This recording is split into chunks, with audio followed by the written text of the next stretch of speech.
Back to my channel. అందరు ఎలా ఉన్నారు? నేనైతే చాలా చాలా బాగున్నాను. మీరు కూడా చాలా బాగున్నారని అనుకుంటున్నాను. ముందుగా అందరికీ ఈస్టర్ శుభాకాంక్షలు. ఈ వీడియో మీకు తెలిసిందే కదా, మీరు టైటిల్ అయితే చూసారు. ఇది ఈస్టర్ స్పెషల్ అన్నమాట. సో ఈ వీడియోలో మీరు ఏం చూడబోతారు అంటే, నేను ఒక చర్చ్కి వెళ్తాను. సో ఆ చర్చ్ డీటెయిల్స్ అవన్నీ కూడా నేను మీకు ఈ వీడియోలో షేర్ చేద్దాము అని చెప్పేసి నేనైతే ఈ వీడియో చేయడం అయితే జరిగిందనమాట. యాక్చువల్గా ఇది ఈస్టర్ రోజు నేను షూట్ చేశాను. మేము యాక్చువల్గా ఇక్కడ ట్రైన్లో వెళ్తున్నాము. మీరు నా లాస్ట్ వీడియో కనుక మీరు చూస్తుంటే నేను ఒక మాట చెప్పాను లాస్ట్ వీడియో ఎండింగ్లో. హస్బెండ్స్ వచ్చేసి ఒక పెద్ద ప్లాన్ చేశారు అని చెప్పేసి. సో వాళ్ళైతే ఒక ప్లాన్ చేసుకున్నారు కాబట్టి మేము ఇక్కడ ట్రైన్లో వెళ్ళాల్సి వస్తుందన్నమాట. సో మా ఇంటికి చర్చ్కి వచ్చేసి ట్రైన్లో నాకు 30 minutes అయితే జర్నీ పడుతుంది. మొత్తానికైతే నేను చర్చ్కి అయితే చేరుకున్నాను అనమాట. ఇక్కడ ఈ చర్చ్ గురించినటువంటి డీటెయిల్స్ నేను మీతో షేర్ చేస్తాను. ఈ చర్చ్ నేమ్ వచ్చేసి తెలుగు చర్చ్ ఆఫ్ సిడ్నీ. ఇది మనకు సౌత్ వెంట్వర్త్విల్లో అయితే ఉంది. ఇది ఎవ్రీ సండే కూడా సర్వీస్ అయితే జరుగుతుంది. దీని అడ్రస్ వచ్చేసి నేను డిస్క్రిప్షన్లో ఇస్తాను. ఖచ్చితంగా మీరు ఈ చర్చ్కి అయితే మీరు విజిట్ చేయండి. ఎందుకు చెప్తున్నాను అంటే, ఈ చర్చ్ దాదాపుగా ఒక 8 సంవత్సరాల నుంచి సక్సెస్ఫుల్గా రన్ అవుతున్న మన తెలుగు చర్చ్. ఈ చర్చ్లో తెలుగులో వాక్యం ఉంటుంది, తెలుగులో వర్షిప్ ఉంటుంది. మన తెలుగు ఫ్యామిలీస్ అందరూ కూడా గ్యాదర్ అవుతారు. మన తెలుగులోనే ప్రైజ్ అండ్ వర్షిప్ కూడా ఉంటుంది. చాలా చక్కగా మన లాంగ్వేజ్లో మనము దేవుణ్ణి ఆరాధించుకోవటానికి ఈ తెలుగు చర్చ్ ఆఫ్ సిడ్నీ అనేది ఒక మంచి ప్లేస్ అన్నమాట. ఈ చర్చితో నాకున్నటువంటి అనుబంధాన్ని నేను ఈ వీడియోలో అయితే నేను షేర్ చేసుకుంటున్నాను. యాక్చువల్గా ఇది నాకు మదర్ చర్చ్ లాంటిది. నేను వచ్చిన కొత్తలో ఈ చర్చ్ నాకు ఇచ్చినటువంటి సపోర్ట్ ఎంతో ఎంతో గొప్పదన్నమాట. అసలు ఇంత ఎఫెక్షనేట్గా ఎక్కడ ఉంటారా మనుషులు అని నాకైతే అనిపించింది. సో ఫ్యామిలీస్ అందరూ కూడా చాలా ఎఫెక్షనేట్గా, వాళ్ళు చాలా లవబుల్గా, చాలా బాగా మాట్లాడతారు. చాలా మంచి సపోర్ట్ అయితే ఇస్తారనమాట. అసలు ఏంటి అనే స్టోరీ అయితే నేను ఇంకొక వీడియోలో అయితే నేను చెప్తాను. కానీ ప్రస్తుతానికి ఈ వీడియోలో అయితే ఈ చర్చ్ గురించినటువంటి డీటెయిల్స్ అయితే నేను ఇక్కడ షేర్ చేస్తానన్నమాట. ఇది ఈస్టర్ రోజు జరిగిన సర్వీస్ అన్నమాట. ఈస్టర్ రోజు కాబట్టి పిల్లలవి కొన్ని యాక్టివిటీస్ అయితే ఉన్నాయి. వాళ్ళు వర్షిప్ చేశారు, తర్వాత కొన్ని సాంగ్కి పర్ఫామ్ చేశారు, యూత్ కూడా సాంగ్స్ వర్షిప్ చేశారు, తర్వాత ఉమెన్ కూడా చాలా చక్కగా వర్షిప్ అయితే చేశారనమాట. మనకు తెలుగులోనే వాక్యం ఉంటుంది. చాలా వరకు కొంతమంది పాస్టర్స్ అయితే విజిట్ చేస్తూ ఉంటారు. కొంతమంది తమిళ్ పాస్టర్స్ విజిట్ చేస్తూ ఉంటారు. కొంతమంది తెలుగు వాళ్ళు కూడా చాలామంది వస్తూ ఉంటారు. సో వాళ్ళని బట్టి కూడా కొన్నిసార్లు మనకు మెసేజ్ అనేది ఇంగ్లీష్లో కూడా చెప్పడం జరుగుతుంది. ఈ చర్చ్ చాలా యాక్టివిటీస్ అయితే రన్ చేస్తూ ఉన్నది. మనకు ఎవ్రీ సండే సర్వీస్ చేయడమే కాకుండా మనకు యూత్ మీటింగ్ అనేది కూడా జరుగుతుంది. ఈ యూత్ మీటింగ్ వచ్చేసి మనకు ఎవ్రీ మంత్ 4th వీక్లో అయితే జరుగుతుందన్నమాట. తర్వాత కిడ్స్ గురించినటువంటి కేరింగ్ కూడా ఈ చర్చ్లో చాలా చక్కగా తీసుకుంటారు. పిల్లలకి సండే స్కూల్ ఎవ్రీ సండే ఉంటుంది. వీళ్ళకంటూ ఒక పర్టికులర్గా వాళ్ళకి సిలబస్ సపరేట్గా ఉంటుంది. ఆ సిలబస్ ప్రకారమే పిల్లలకైతే వీళ్ళు టీచ్ చేస్తారనమాట. చిన్నప్పటి నుంచే పిల్లలకి బిబ్లికల్గా మనకు నాలెడ్జ్ ఇవ్వాలి అనుకుంటే ఇది ఒక చక్కని ప్లేస్. దాదాపు 3 years నుంచి కూడా ఇక్కడ కిడ్స్ సండే స్కూల్లో అయితే పార్టిసిపేట్ చేస్తారు.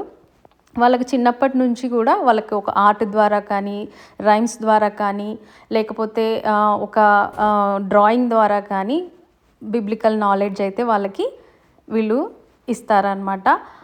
అంతేకాకుండా ఉమెన్స్ మీటింగ్ కూడా మనకు సపరేట్గా ఉంటుంది. అది 3rd సండే అయితే జరుగుతుంది. ఆఫ్టర్ సర్వీస్ చర్చ్లోనే జరుగుతుంది. కాబట్టి మనము అప్పుడు కూడా మన ఉమెన్స్ మీట్లో మనము పార్టిసిపేట్ చేయొచ్చు. ఇవి కాకుండా 2 మెయిన్ సర్వీసెస్ అయితే ఎవ్రీ మంత్ ఉంటాయన్నమాట. ఒకటి నార్వేస్ సర్వీస్ జరుగుతుంది. నార్వేస్ సర్వీస్ వచ్చేసి మనకు ఇక్కడ రివర్ స్టోన్లో కమ్యూనిటీ సెంటర్లో జరుగుతుంది. అది ఫస్ట్ సాటర్డే జరుగుతుంది. మనము అది ఈవినింగ్ 6 to 9 వరకు ఉంటుంది. కాబట్టి ఈ రివర్ స్టోన్ పరిసర ప్రాంతాల్లో ఉన్నటువంటి వాళ్ళు ఎవరైనా ఉంటే కనుక చర్చ్కి వెళ్ళాలి అనుకుంటే మీరు ఇక్కడికి వచ్చి కూడా ఈ చర్చ్ వాళ్ళను మీట్ అవ్వచ్చు. మనము సర్వీస్లో కూడా పార్టిసిపేట్ చేయొచ్చు అనమాట. ఇంకొక సర్వీసు సౌత్ సైడ్ జరుగుతుంది. అది నార్లాండ్ ఫ్యామిలీ కమ్యూనిటీ సెంటర్లో అయితే రన్ చేస్తారు. అది వచ్చేసి సెకండ్ సాటర్డే రోజు ఈవినింగ్ 6 నుంచి 9 వరకు జరుగుతుంది. ఒకవేళ ఆ పరిసర ప్రాంతాల్లో ఉన్న వాళ్ళు ఎవరైనా ఉంటే అక్కడ మీరు వెళ్ళి సర్వీస్ అయితే అటెండ్ కావచ్చు. ఇది ఈ చర్చ్ గురించినటువంటి డీటెయిల్స్ అన్నమాట. ఇంకా మీకు మంచి డీటెయిల్స్ కావాలి అనుకుంటే నేను ఈ చర్చ్ ఎల్డర్స్ ఫోన్ నంబర్స్ తర్వాత అడ్రస్ నేను మీకు డిస్క్రిప్షన్లో ఇస్తాను. మీరు ఒకసారి వెళ్ళి చెక్ చేసుకోండి. మీకు ఇంకా మంచి ఇన్ఫర్మేషన్ కావాలనుకుంటే మీరు మాట్లాడండి. ఎవ్రీ సండే అయితే ఇక్కడైతే మేము గ్యాదర్ అవుతాము. ఈ చర్చ్ వచ్చేసి సౌత్ వెంట్వర్త్విల్ ఒయాసిస్ బాప్టిస్ట్ చర్చ్లో అయితే 11 o'clockకి సర్వీస్ స్టార్ట్ అవుతుంది. సర్వీస్ అయిపోయిన తర్వాత మనకు ఇక్కడ లంచ్ కూడా ఉంటుంది. కాబట్టి మనము చక్కగా ఏ బాధరాబందీ లేకుండా దేవునితో మనం టైం స్పెండ్ చేసి తర్వాత మనం లంచ్ కూడా చేసుకొని హ్యాపీగా అయితే ఇంటికి వెళ్ళొచ్చు. ఇక్కడైతే కిడ్స్ పర్ఫార్మెన్సెస్ అయితే జరుగుతున్నాయి. తర్వాత కొంచెం వర్షిప్ అయితే జరిగింది. తర్వాత మెసేజ్ కూడా జరిగింది. ఇంకా ఒక ముఖ్యమైన పాయింట్ నేను ఇక్కడ చెప్పాలనుకుంటున్నాను. మామూలుగా యూజువల్గా సండే సర్వీసెస్ చర్చెస్లో ఫస్ట్ సండేనే కమ్యూనియన్ అయితే ఇవ్వడం జరుగుతుంది. కానీ ఈ చర్చ్లో ఎవ్రీ సండే కూడా మనము కమ్యూనియన్లో అయితే పార్టిసిపేట్ చేస్తాము. అది కూడా ఒక ముఖ్యమైన పాయింట్ ఇది. సో మీరు తప్పకుండా మీకు వీలైతే మీరు విజిట్ చేయండి. లేదు మేము అవైలబుల్గా లేము మాకు అవ్వట్లేదు అనుకుంటే మీకు ఆన్లైన్లో కూడా మీరు ఈ సర్వీసెస్ని అయితే మీరు చూడొచ్చు. ఫేస్బుక్లో లైవ్ వస్తుంది. తర్వాత యూట్యూబ్లో కూడా ఛానల్ ఉంది. మీరు ఒకసారి అది ఫాలో అయ్యి మీరు ఒకసారి చెక్ చేయండి. మీకు సర్వీస్ నచ్చుతుంది. ఖచ్చితంగా అయితే మీరు ఈ చర్చ్కి విజిట్ చేయండి. ఎందుకంటే ఇక్కడ ఉన్న ఫ్యామిలీసు ప్యూర్గా తెలుగు ఫ్యామిలీసు, మనకు ప్యూర్గా తెలుగులోనే సర్వీస్ జరుగుతుంది. తర్వాత చాలామంది గ్యాదర్ అవుతారు. చాలా మంచి ఆహ్లాదకరమైనటువంటి ప్లేస్ అయితే ఉంటుంది. మనల్ని రిసీవ్ చేసుకునే విధానం కానీ మనతో మాట్లాడే విధానం కానీ చాలా ఎఫెక్షనేట్గా ఉంటుంది ఈ చర్చ్. నేను ఎందుకు ఇంతగా చెప్తున్నాను అంటే నేను పర్సనల్గా ఎక్స్పీరియన్స్ చేసింది. అండ్ నేను కూడా చాలాసార్లు చర్చ్ సర్వీసెస్లో నేను పార్టిసిపేట్ చేయడం జరిగింది. నేను కొన్ని సర్వీసెస్ హోస్ట్ చేయడం జరిగింది. తర్వాత వర్షిప్లో కూడా పార్టిసిపేట్ చేశాను. చాలా టెస్టిమోనీస్ నేను షేర్ చేసుకున్నాను. చాలా ప్రేయర్ సపోర్ట్, మోరల్ సపోర్ట్ అయితే నాకు ఈ చర్చ్ నుంచి ఉంది అనమాట. మరి కూడి వచ్చినటువంటి మీరందరికీ కూడా దేవుని నామంలో నేను వందనాలు తెలియజేసుకుంటున్నాను.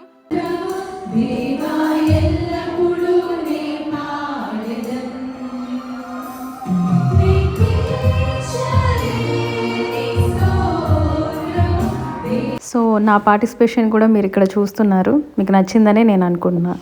సో ఈ చర్చ్ అయితే ఇక్కడ కంప్లీట్ చేసుకున్నాక నేను అక్కడ లంచ్ చేసుకొని నేనైతే మళ్ళీ రిటర్న్ వస్తున్నాను. ఇదిగోండి నా తమ్ముడు అయితే నన్ను డ్రాప్ చేస్తూ ఉన్నాడు, ప్రవీణ్. ఇక్కడైతే మేము గొడవ పడుతూ ఉన్నాము. అది చాలా ఫన్నీగా ఉందన్నమాట ఇన్సిడెంట్. ఇంక ఇక్కడ నుంచి అయితే నేను ట్రైన్లో మళ్ళీ స్టార్ట్ అయిపోయి నేను మా ఫ్రెండ్ వాళ్ళ ఇంటికి అయితే చేరుకున్నాను అనమాట. నేను మీకు చెప్పాను కదా హస్బెండ్స్ అందరూ కూడా ఒక పెద్ద ప్లాన్ వేశారని. సో వాళ్ళు అప్పటికప్పుడు ఒక క్యాంపింగ్ సైట్ బుక్ చేసుకొని అయితే క్యాంపింగ్కి వెళ్ళారు. ఓన్లీ హస్బెండ్సే మమ్మల్ని ఒక ఇంట్లో ఉండమని చెప్పేసి. సో మేమందరం కూడా పిల్లల్ని పెట్టుకొని ఒక ఇంట్లో అయితే ఉన్నాము. వీళ్ళు మధ్యలో మాకు ఇట్లా క్యాంపింగ్ వీడియోస్ అయితే పెట్టారనమాట. ఇదిగోండి వీళ్ళైతే ఒక టెంట్ వేసుకున్నారు. టెంట్ వేసుకున్న తర్వాత వాళ్ళు మ్యారినేటెడ్ చికెను ఇవన్నీ కూడా తీసుకెళ్లారు, బిర్యానీ ఇవన్నీ. ఇంకా అవన్నీ కూడా పెట్టుకొని ఫుల్గా అయితే ఎంజాయ్ చేశారు. ట్రెక్కింగ్కి వెళ్ళారు. మధ్యలో ఇట్లా స్కేరీ ఫొటోస్ కూడా మాతో షేర్ చేశారనమాట. మాకు పాములు కనిపించాయి, కప్పలు కనిపించాయి అని చెప్పి. మాకేమో ఇక్కడ భయం వేస్తూ ఉంది, కానీ అది రోడ్లో ఎక్కడో కనిపించింది అని చెప్పారు. ఇంకా వీళ్ళైతే టెంట్ వేసుకొని హ్యాపీగా సాంగ్స్ పెట్టుకొని ఫుల్గా చికెన్ బిర్యానీ అయితే తిని నిద్రపోయారు. వాళ్ళు అసలు ఎంత రిలాక్స్ అయ్యి వచ్చారంటే అంత రిలాక్స్ అయ్యి వచ్చారు. వీరు వెళ్ళినటువంటి క్యాంపింగ్ సైట్ వచ్చేసి బంగోనియా క్యాంప్ సైట్ అనమాట. ఇది వచ్చేసి నేషనల్ పార్క్, చాలా బాగుంటుందని చెప్పారు. ఇదిగోండి మార్నింగ్ అయితే మా పరిస్థితి ఇట్లుంది. మేమైతే నైట్ అంతా మేల్కొని మాట్లాడుకొని ఇదిగోండి పొద్దున్న మేము మార్నింగ్ 9 గంటలకేమో లేసాము. మేమందరం వేరే వేరే బెడ్రూమ్స్లో పడుకోవడం ఇష్టం లేక హాల్లోనే మొత్తం ఇలా హాస్టల్లో కిడ్స్ పడుకున్నట్టుగా మొత్తం అయితే పిల్లల్ని వేసుకొని పడుకున్నాం అనమాట. చాలా రిలాక్స్ అయిపోయిన ఫీలింగ్ వచ్చింది, ఒక హోమ్లీ ఫీలింగ్ వచ్చింది మాకు. ఇంకా పొద్దున్న లేసి అందరం ఫ్రెష్ అప్ అయిపోయి ఇదిగోండి ప్రశాంతి అయితే చక్కగా పిల్లలకైతే ఒక ప్యాన్ కేక్స్ అయితే వేసింది. అందరూ కూడా పిల్లలు కూర్చొని కిడ్స్ అంతా కూడా ప్యాన్ కేక్స్ అయితే ఎంజాయ్ చేశారు, ఫుల్గా ఆడుకున్నారు. వీళ్ళకి స్లీప్ ఓవర్ అనేటువంటి ఒక క్రేవింగ్ నుంచి అయితే వీళ్ళు బయటపడ్డారు అనమాట. ఎందుకంటే వీళ్ళు ఫ్రెండ్స్తో నైట్ అంతా ఆడుకున్నారు, ఎంజాయ్ చేశారు, గేమ్స్ చూశారు, టీవీ చూశారు, ఇవన్నీ చేశారనమాట. కాబట్టి వీళ్ళంతా హ్యాపీగా ఉన్నారు. వాళ్ళతో పాటు మేము కూడా బాగా రిలాక్స్ అయ్యాము. మా ఫ్రెండ్స్తో టైం స్పెండ్ చేసి చాలా జోక్స్ వేసుకొని మాట్లాడుకొని నవ్వుకొని ఇట్లా చాలా చాలా మంచి టైం స్పెండ్ అయితే చేసామన్నమాట. ఇంకా తర్వాత లంచ్ అయితే ప్రిపేర్ చేసాము. మా హస్బెండ్స్ ఇంకా మార్నింగే బయలుదేరి వచ్చేసారు. ఇంకా వాళ్ళు వచ్చిన తర్వాత మేమైతే అందరం లంచ్ అయితే చేసుకొని మెల్లగా ఎవరింటికి వాళ్ళమైతే వెళ్ళిపోయామన్నమాట. ఇదండి మా ఈ ఈస్టర్కి ఉన్నటువంటి లాంగ్ వీకెండ్లో నేను చేసినటువంటి ప్రతిదీ కూడా నేను ఇక్కడ షేర్ చేసుకుంటున్నాను. నా వీడియో కనుక మీకు నచ్చినట్లయితే ప్లీజ్ నా వీడియోని మీరు లైక్ చేయండి, షేర్ చేయండి, సబ్స్క్రైబ్ చేయండి. తప్పకుండా మీకు కనుక టైం ఉంటే, మీరు కనుక సిడ్నీలో ఉంటే తెలుగు చర్చ్ ఆఫ్ సిడ్నీని ఒకసారి తప్పకుండా మీరు విజిట్ చేయండి. తప్పకుండా అనుకుంటారు, అబ్బా సుమా చెప్పింది మేము ఒక మంచి ప్లేస్కి వచ్చాము అని చెప్పి. ఇంతటితో అయితే నేను ఈ వీడియో ఎండ్ చేస్తున్నాను. ఇంకో వీడియోతో మళ్ళీ తప్పకుండా కలుద్దాం. అంతవరకు బాయ్.